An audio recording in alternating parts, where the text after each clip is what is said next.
Glória a Deus, meu amado em Cristo. Vamos lá para mais uma visão panorama dos evangelhos, Mateus, Marcos, Lucas e João, para que você tenha uma ideia a respeito do plano de salvação de Deus para conosco. A palavra de Deus ela é dividida em dois evangelhos, o Velho Testamento e o Novo Testamento. Não se esqueça, ambos se completam. O Velho Testamento tem uma história maravilhosa que vai de Gênesis até Malaquias, que é um dos profetas menores, não porque era baixinho em estatura, mas com poucos escritos de revelação ao Senhor. Mas, terminando esses 39 livros, de Gênesis a Malaquias, correspondente ao Velho Testamento, nós temos o próximo testamento, que é o Novo Testamento, que vai de Mateus a Apocalipse. Então, os 39 livros do Velho Testamento, terminando em Malaquias, paramos e simplesmente pensamos, e agora? Automaticamente, quando terminamos de ler o Velho Testamento, pulamos para a primeira folha, o primeiro capítulo de Mateus, do Evangelho do Novo Testamento, as boas novas do Novo Testamento. Mas apenas uma pincelada a refletir que de Malaquias a Mateus houve um silêncio de Deus. Deus já não falava mais com o seu povo por 400 anos, e isso é chamado de período interbíblico. Então, esse silêncio, muitas coisas aconteceram. Com certeza, muitos se distanciaram da Torá, da lei de Moisés, do Pentateuco, das palavras de Isaías, de Jeremias, enfim, esqueceu-se porque o tempo e as gerações foram se passando. Mas Deus já tinha no Velho Testamento o seu plano para a salvação do homem e as promessas que mandaria um Salvador. E isso começou a acontecer no Novo Testamento com a vinda de Cristo Jesus.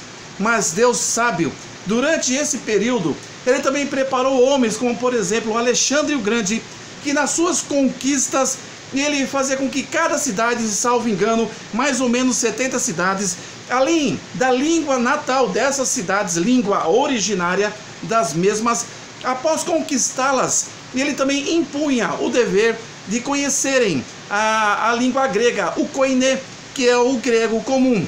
Isso facilitou bastante, além de construção de rotas comerciais, que ajudaria tanto na parte de fala, por ser uma língua conhecida por todas as regiões ali da Palestina, como também as rotas e caminhos comerciais que ajudavam a peregrinação de Sidom, de Cesareia, de Jerusalém, de Betânia, de Carfanaum e todas as regiões aonde Cristo peregrinou, trazendo-nos as boas novas do reino.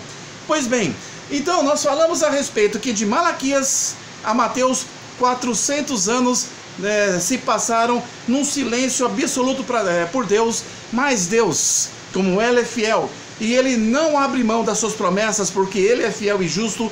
Então, em Mateus, começou ali, nos evangelhos, Mateus, Marcos, Lucas, João, a respeito de quê? A respeito do cumprimento da promessa que Deus enviaria um Messias, enviaria um Salvador, enviaria Jesus Cristo.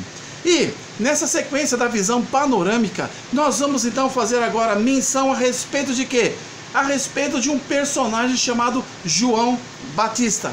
Esse foi tido como precursor do Evangelho, aquele que Deus o enviou antes de Jesus para que ele realmente proclamasse que viria, que se cumpriria o dito por Deus no Velho Testamento aos pais dos pais, aos profetas Abraão, Isaque, Jacó e a todos aqueles constantes no Velho Testamento, que Deus mandaria um Salvador. E isso se cumpriu agora, de maneira que surge agora um novo personagem, João Batista. Então, vamos abrir, além de Mateus, vamos abrir em Lucas capítulo 3, só para que você observe alguns personagens que prevaleciam naquele período. Então, Lucas, o Evangelho de Lucas, Lucas que era médico, capítulo 3 nos mostra a parte governamental do tempo de Jesus, do tempo de João Batista. Quem era que reinavam naquela época? No Velho Testamento, por exemplo, nós tínhamos ali Nabucodonosor na Babilônia, quando Judá foi colocado cativo, foi realmente deportado para a Babilônia. Aqui, há um dos exemplos, Roma é que dominava as regiões ali da Judéia e trazia um jugo pesado sobre o povo judeu, que se submetia às duras custas ao imperador César, ao presidente Pôncio Pilatos e ao rei Herodes. Mas em Lucas, capítulo 3, versículo 1, nos diz o seguinte: no ano 15 do império de Tibério César, e está usando aqui César o nome, ele era então imperador. E no ano 15 do império de Tibério César, ele era imperador. Agora, uma outra hierarquia governamental, sendo Pôncio Pilatos presidente da Judéia. Então, Pôncio Pilatos ele era presidente da Judéia e Herodes, tetrarca da Galileia. Herodes era o rei. E nós tínhamos um imperador, nós tínhamos um presidente, nós tínhamos que era um governador também, e nós tínhamos Herodes, que era o rei, o tetrarca, e dominava a região da Judéia.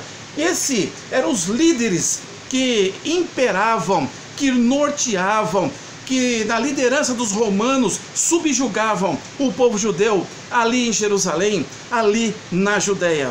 Mas já entendemos que o Velho Testamento terminou ali com a profecia de Malaquias. Dali Deus silenciou-se por 400 anos, chamado de período interbíblico. Então veio a confirmação da promessa de Deus no Velho Testamento, que ele mandaria, que ele enviaria um Salvador, e esse é, e foi e sempre será Jesus Cristo.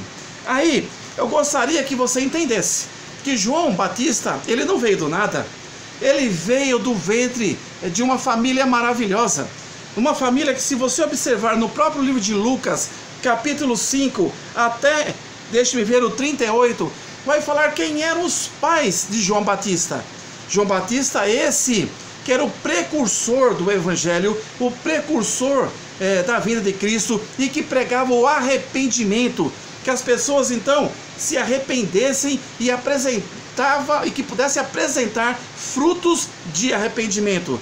João Batista, o seu pai, era um sacerdote. A sua esposa, o sacerdote, seu pai, chamava-se Zacarias. A sua esposa, Isabel. Detalhe que Isabel era estéril. É só você dar uma lida em Lucas capítulo 1, do versículo 5 em diante. Então nós tínhamos ali uma família abençoada, reta, temente ao Senhor, firme nos mandamentos de Deus. Tanto é, por chamado especial, Zacarias era um dos sacerdotes. Certa feita no sorteio para apresentar ali os serviços sacerdotais, entrando no templo, apareceu-lhe um anjo do Senhor, e em conversa com Zacarias, sacerdote, disse a ele que a sua esposa daria então à luz a um filho. Ocasião em que, temendo, com medo daquela aparição do anjo, Zacarias questionou, como se estivesse duvidando, tendo em vista tanto ele como a sua esposa já eram velhos de idade. Mas, porque Zacarias, mesmo um homem temente a Deus, ter se assustado e ter não crido tanto quanto devia, ele recebeu ali uma punição leve. Ficaria mudo até que as coisas acontecessem em relação ao nascimento de João, o chamado Batista. Até então que veio a concepção. João Batista veio ao mundo e começou a pregar o batismo do arrependimento. Então, nós observamos que em Lucas capítulo 3, versículo 1, ele fala a respeito dos governantes. Inclusive, o versículo 2 de Lucas vai citar o nome dos sacerdotes, que eram os líderes do templo e que regia aquela questão religiosa perante os judeus, chamado Anás e Caifás, sumos sacerdotes, que eram homens que realmente não agradavam o coração de Deus e que não levavam realmente os mandamentos do Senhor como a lei assim determinava. Pois bem, nós entendemos que nasceu João Batista com uma finalidade de pregar que Jesus Cristo, aquele profeta, o sumo sacerdote que foi pregado, que foi anunciado no Velho Testamento, estaria vindo naquele tempo. Para quê? Para que realmente pregasse as boas novas do reino, as boas novas do Evangelho. Glória a Deus. Então, João Batista, você voltando agora para o Evangelho de Marcos, Olha que nós estamos indo em Mateus, em Marcos, em Lucas. O capítulo 1, ele vai tratar a respeito de João Batista. Olha só, Marcos capítulo 1, versículo 2, dentro desse pano de fundo. Como está escrito nos profetas: eis que eu envio o meu anjo ante a tua face, o qual preparará teu caminho diante de ti. Esse que estaria preparando o caminho de Jesus, João Batista. Versículo 3: vós que clama no deserto, preparai, olha, preparar o caminho do Senhor, endireitai as suas veredas. João Batista veio para preparar, anunciar a vinda de Cristo Jesus. Versículo 4 de Marcos capítulo 1. Apareceu João batizando no deserto e pregando o batismo do arrependimento para a remissão dos pecados. Então ele, nesse ministério dado por Deus, nomeado por Deus, ungido por Deus, escolhido esse homem a dedo por Deus, João Batista, ele no Rio Jordão, ele pregava o batismo do arrependimento às pessoas. Vamos para o versículo 5, parte B, diz assim: e todos eram batizados por ele no Rio Jordão, confessando os seus pecados. Glória a Deus. Começou a surgir alguém que começou a pregar o arrependimento e as boas novas dos céus. E o 7 diz assim: e pregava dizendo: após mim vem aquele que é mais forte do que eu. Então ele estava preparando, ele estava pregando, João Batista estava batizando aqueles que ouviam a palavra de arrependimento, de mudança de vida, de derrota ao pecado e vida nova para com Deus. E ele está dizendo que virá outro que será e eternamente maior do que ele. E aí no versículo 8 diz assim: e eu em verdade tenho-vos batizado em água, e ele porém vos batizará com o Espírito Santo de Deus. E está então aqui o início do ministério de João Batista. Então nós observamos de uma maneira simples, como sequência do pano de fundo, do panorama bíblico a respeito do ministério, dos evangelhos, da palavra de Deus. Nós entendemos aqui, dentro desse contexto, que agora o próximo conhecimento que nos é passado é que o período interbíblico, ele começou com a última palavra de Malaquias e deu início então o seu fim com o evangelho de Mateus, Marcos, Lucas e João. 400 anos de silêncio. Mas Deus, através de um anjo, pela vida de sacerdote no templo, na vida de Zacarias e Isabel, prometeu então que nasceria ali um filho cujo nome seria João o Batista. E esse então pregava o evangelho do arrependimento no Rio Jordão, e muitos se arrependiam dos seus pecados e mudavam a conduta de vida e se mantiveram fiéis perante o mandamento de Deus.